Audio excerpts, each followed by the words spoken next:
Conseil d'orientation des retraites, le COR, organisme étatique qui n'a rien d'un repère de gauchiste, considère dans son dernier rapport que notre système de retraite, contrairement à ce que prétend donc le gouvernement, se porte plutôt bien. En 2021, il a ainsi dégagé un excédent de 900 millions d'euros et dispose désormais de réserves d'un montant de 3,2 milliards.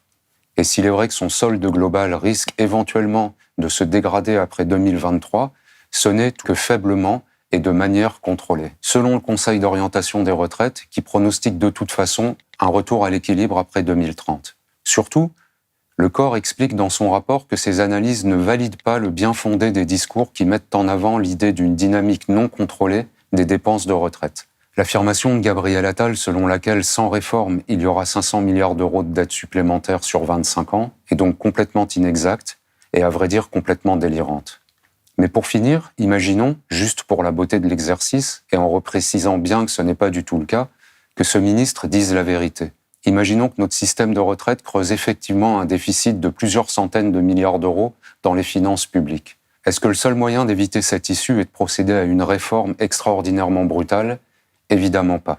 L'économiste Thomas Piketty vient de rappeler dans Le Monde que les 500 plus grandes fortunes de France sont passées depuis 10 ans de 200 milliards à 1000 milliards d'euros et qu'il suffirait d'imposer à 50% cet enrichissement exceptionnel, en laissant donc la moitié de leurs bénéfices à ces heureux nababs, pour rapporter 400 milliards dans les caisses de l'État.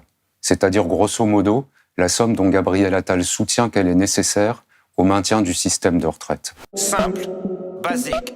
Répétons-le lentement. Au lieu de procéder à une réforme qu'il présente mensongèrement comme nécessaire et à laquelle l'immense majorité des Français sont opposés, les macronistes, s'ils souhaitaient vraiment protéger le système de retraite, pourraient taxer partiellement les profits exceptionnels réalisés depuis 10 ans par les 500 personnes les plus riches de France.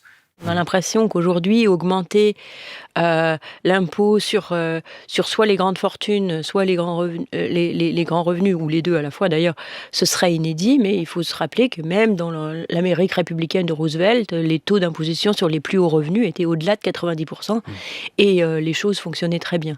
Mais bien sûr, il n'est pas question pour le président des riches de procéder à une telle réforme qui pénaliserait les possédants, alors qu'il est tellement plus simple de voler aux pauvres quelques années de repos supplémentaires. Contrairement à ce qu'on pourrait imaginer, la vie n'est pas facile pour les gens comme Berthion. Des œufs pourris, des chalots!